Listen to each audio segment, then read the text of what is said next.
لیکن مولانا صاحب جو جنت کا نقشہ کھینچا گیا ہے ہمارے یہاں کہ وہاں پہ شراب ملے گی، 72 حوریں ملیں گی، وہ بھی تو ایک عیاشی کا ہی اڈا ہمیں لگے گا یا نہیں؟ وہ بھی تو صرف یہی بتایا گیا ہے کہ مردوں کو 72 حوریں ملیں گی، ایسی لمبی ہوں گی، ایسی ہوں گی، ویسی ہوں گی، 100 کپڑے پہنے ہوں گے پھر بھی باڈی نظر آئے گی۔ موجود ہے اس پہ انٹرنیٹ پہ مولانا طارق جمیل بتا رہے ہیں، اور شراب وہاں بھی پینے کا کہا گیا ہے۔ اور وہی جو جنت کی میں نے بات کی تو وہاں پہ تو کچھ اور بتایا ہی نہیں کہ عورتوں کے لیے کیا ہے جنت میں، کیا شاپنگ مال ہے، کیا لائبریری ہے، کچھ ہے؟ صرف 72 حوروں کا ذکر ہے، شراب کا ذکر ہے، ڈرائی فروٹ ہوگا، پھل ہوں گے، اور 72 حوروں کے ساتھ رہتے رہیں گے۔ اور کتنے مولانا ہمارے یہاں کے ہیں جو بتاتے ہیں کہ کتنی طاقت آ جائے گی مردوں میں۔ تو یہ سب کچھ کیا عیاشی نہیں ہے؟ جی بہت اچھا سوال آپ نے کیا ہے۔ دیکھیے میں آپ کو ایک چیز بتا دیتا ہوں، دین جو ہے اللہ کے حکم کو ماننے کا نام دین۔ اگر دنیا میں قرآن نے شراب پر پابندی لگائی ہے، شراب کو حرام کہا ہے، تو شراب دنیا میں حرام ہے۔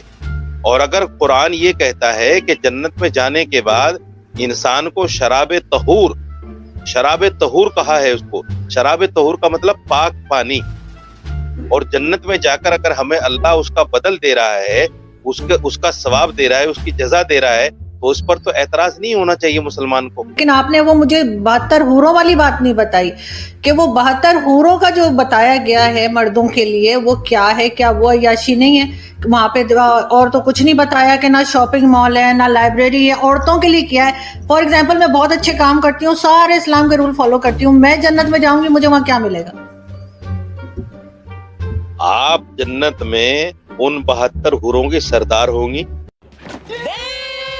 حوروں کی سردار ہوں گی، اور جو شوہر آپ کی زندگی میں تھے وہی شوہر آپ کے وہاں بھی رہیں گے۔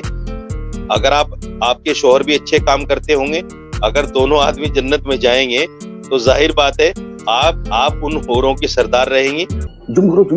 مولانا صاحب مردوں کے لیے 72 حوریں اور عورتوں کے لیے وہی والا شوہر جو یہاں پر ہے، یہ تو بڑی غلط بات ہے۔ عورتوں کو بھی تو کوئی چوائس دیجیے نا، عورتوں کے لیے بھی کوئی اٹریکشن رکھیے۔ کیا عورتوں کا دل نہیں ہے؟ یہ کیا بات ہوئی؟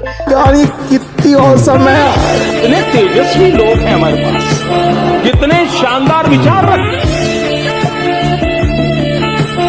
عورتوں کے لیے وہی شوہر، اگر شوہر کے ساتھ نہ بنتی ہو، بے شک بہت نیک ہو، لیکن اس دنیا میں شوہر نہ پسند ہو، کسی طریقے سے اس کے ساتھ جو ہے گزارا کر لیا، وہاں جا کے پھر وہی گلے پڑ جائے گا، یہ تو عجیب سی بات ہے۔ اور آپ لوگ 72 حوریں لے کے گھومیں گے۔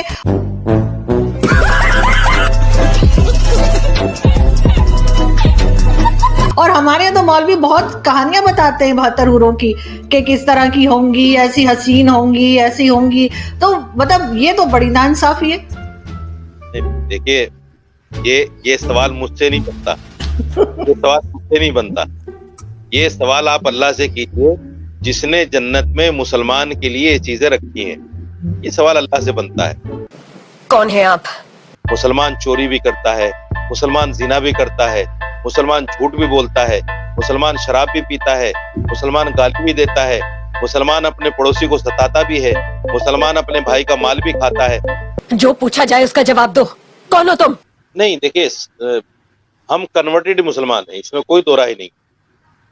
ہم جو ہے ہندوستان پاکستان کے جو لوگ ہیں وہ کنورٹڈ مسلمان ہیں۔ جب نبی پاک صلی اللہ علیہ وسلم کے زمانے میں جب صحابہ کرام ایمان لائے تو ان کے والدین غیر مسلم تھے، لیکن صحابہ کرام مسلمان تھے، ایمان والے تھے۔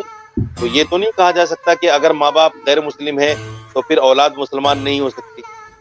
اچھا، تو ہم مگر وہ اسلام تو تلوار کے زور پر آیا تھا نا، کسی کی بھی گردن پہ تلوار رکھ دیں گے تو وہ اپنے آپ ہی کلمہ پڑھ دے گا۔ ختم، bye bye, tata, goodbye, گیا۔